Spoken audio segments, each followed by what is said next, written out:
Nah, mungkin bakal ada penjelasannya. Ini penjelasannya aja agak panjang ya. Jadi tadi mungkin ada yang sudah menyinggung juga ya. Jadi materi tadi di awal kan kita menggarisbawahi konsep bahwa selama letusan gunung api itu materialnya bisa memang asli dari hasil letusannya, hasil erupsinya, atau dia bisa saja material yang sudah ada sebelumnya tapi ikut terbawa oleh letusan gunung api ya, bisa batuan lebih tua misalnya, atau biasanya misalkan gini, kita punya gunung api ya, gunung api ini misalkan jalur magmanya ya, kita gambar sederhana aja ya, letusan ya naik ke atas ya, berarti mungkin ada magma di sini ya. Nah, bisa dari hasil magma ini pembekuan secara cepat misalnya jadi gelas ya, terus kemudian jadi abu ke atas naik, atau misalnya eh, dari sini di sekitar apa kepundannya ya kan ini ada batuan juga ya. Nah, batuan ini bisa terbawa oleh letusan ya, bisa meledak, ikut meledak sehingga dia jadi kelompok yang ini, kelompok yang aksidental ya. Materi yang berasal dari batuan yang lebih tua di sekitar. Kalau yang langsung dikeluarkan dari magma selama proses erupsi itu namanya kelompok juvenil atau material juvenil.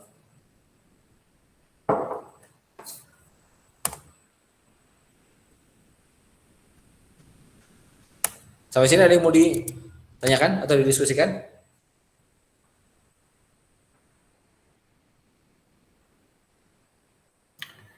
Tidak, Pak. Oke, lanjutkan ya. Nah, kemudian kita ingat-ingat tadi lagi setelah kita coba diskusi soal batuan piroklastik di awal. Nah, kan materialnya itu pecahan ya, berupa fragmen-fragmen ya. Berupa fragmen-fragmen dan ukurannya bisa macam-macam. Ada yang ukurannya abu yang bisa terbang jauh, ada yang ukurannya besar-besar, bongkah-bongkah mungkin, atau sebesar-besar kerikil yang mungkin nggak bisa kalau meledak gitu ya, gunung yang meletus terus kemudian menyembur yang dia nggak bisa tertransport terlalu jauh ya. Tapi dari situ sebetulnya kita sudah bisa bayangkan bahwa batuan piroklastik itu sebetulnya punya ukuran butir yang nggak ada fotonya ya, sorry nanti kita cari fotonya ya. Batuan piroklastik itu punya ukuran butir ya, ukuran butirnya beragam. Nah, jadi sebetulnya bisa kita klasifikasikan atau bisa kita deskripsikan batuan piroklastik itu berdasarkan ukuran butirnya kalau yang mudah biasanya seperti itu. Nah, tapi karena apa ya? Mungkin nggak seperti batuan sedimen, karena kalau batuan sedimen itu banyak ukuran butirnya ya, banyak klasifikasinya. Tapi kalau batuan piroklastik biasanya lebih disederhanakan, cuma ada 3 biasanya. Ukuran abu atau ash yang kurang dari 2 mm, ukuran lapilli yang 2 sampai 64 mm, dan kemudian ada blok atau bom yang ukurannya lebih dari 64 ya. Kalau blok ini biasanya yang runcing-runcing ya, bongkah-bongkah, besar ukurannya bentuknya runcing. Kalau bom biasanya yang lebih membulat ya, agak membulat tuh, jadi cukup sederhana, cuma M dan juga blok atau bom. Terus kemudian dari butiran-butiran itu tadi ya, setelah kita tahu dia ukurannya berbeda, otomatis nanti kita bisa identifikasi juga nih ukuran, misalkan kita punya blok atau bom yang besar-besar. Nah, kita bisa identifikasi nih kira-kira dia butirnya itu gimana ya, apa dia menyudut atau membulat atau membola ya, dan lain sebagainya. Itu bisa kita identifikasi juga ya.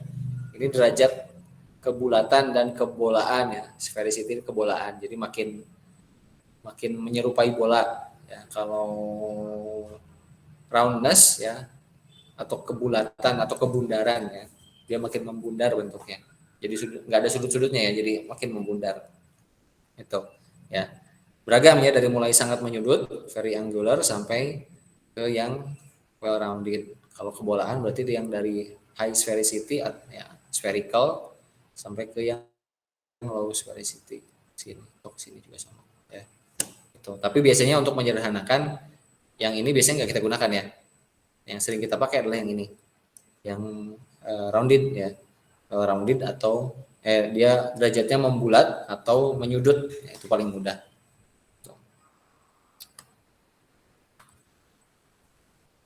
Nah, terus kemudian selain ukuran butir ya, terus kemudian tadi ada bentuk butir. Nah, tadi kan kita bicara juga soal gimana materialnya, apakah materialnya itu cuma satu butir, satu ukuran butir aja seragam semuanya, atau bisa bercampur ya dengan berbagai macam ukuran butir di dalamnya, bisa dua-duanya kan ya.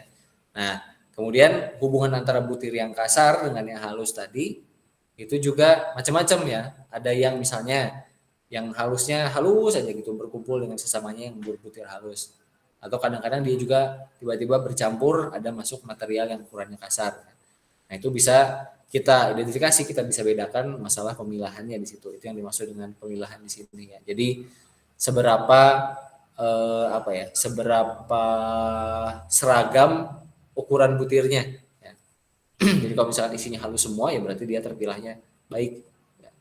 Kalau ukurannya campur-campur dan dia tidak tertata, misalkan halus halus halus halus tiba-tiba kasar satu dua gitu ya.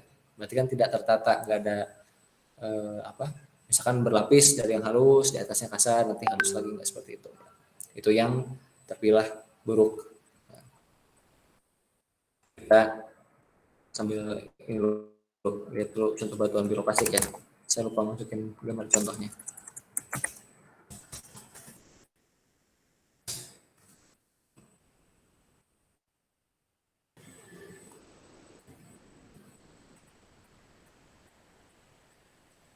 hmm,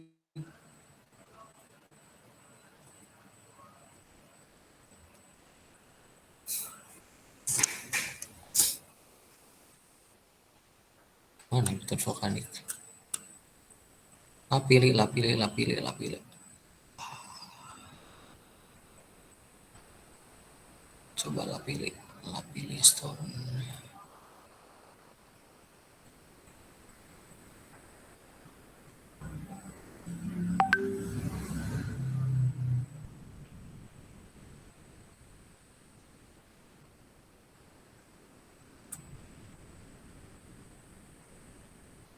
Oke, kita share yang ini.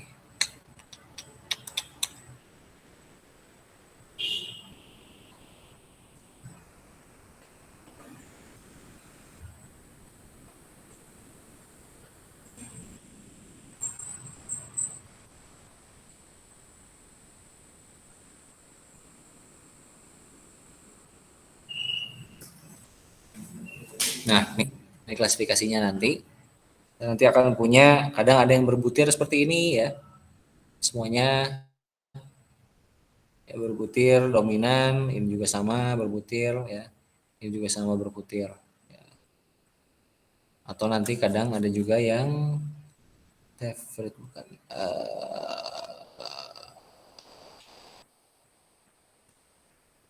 Yang ada di sini ya. Di sini aja lah.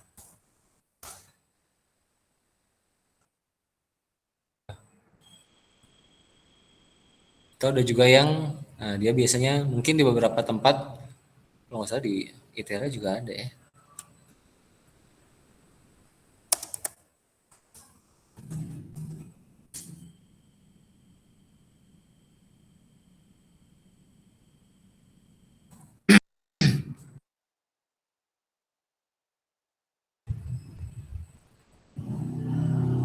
Ya, kadang misalnya ada yang satu lereng ya seperti ini misalnya, isinya abu vulkanik semua, isinya batu lokasi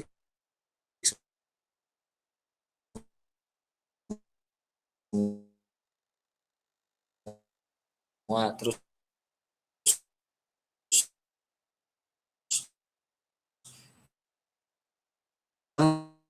ternyata ukuran halus, ukuran yang TUF tadi ya bisa juga seperti itu endapannya nanti. Seperti ini. Nah, kita akan ketemu misalkan antara yang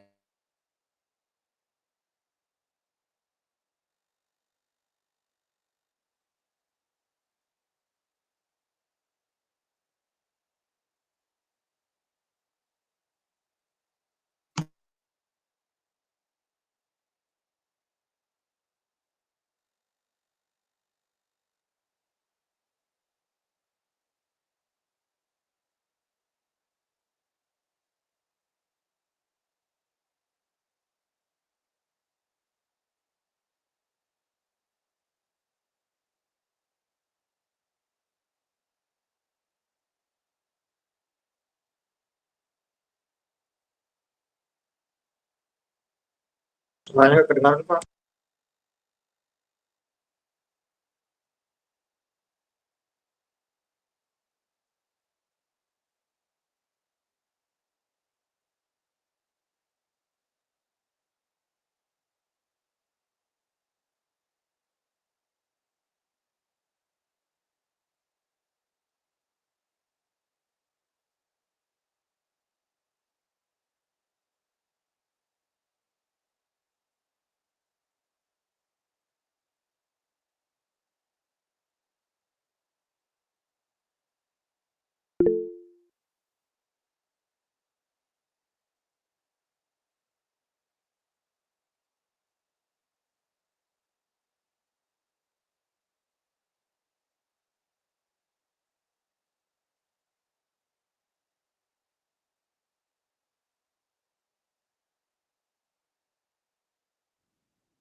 Sekarang suaranya terdengar? Terdengar Pak. Sudah Pak. Oh iya ya. Maaf ya. Oke. Kita lanjutkan lagi yang tadi ya. Nah, itu dia. Terus kemudian setelah kita mengidentifikasi teksturnya ya, dari warnanya, misalkan ukuran butirnya dan sebagainya. Nah, terus kemudian selanjutnya adalah kita perlu